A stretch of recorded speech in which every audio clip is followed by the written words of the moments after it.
মুন্সিগঞ্জে coast গার্ডের অভিযানে 180 কোটি টাকার অবৈধ কারেন্ট জাল জব্দ।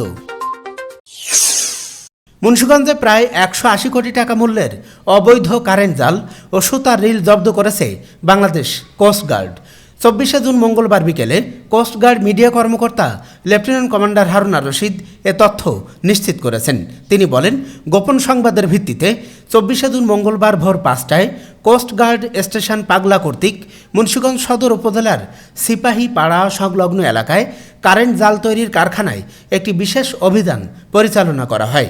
অভিযান চলাকালীন 3টি জাল তৈরির কারখানা, 2টি গোডাউন ও একটি আয়রন মিল তল্লাশি করে আনুমানিক 180 কোটি 16 লক্ষ টাকা মূল্যের 5 কোটি 12 লক্ষ মিটার কারেন্ট জাল এবং জাল তৈরির কাজে ব্যবহৃত 80,000 পিস সুতার রিল জব্দ করা হয়।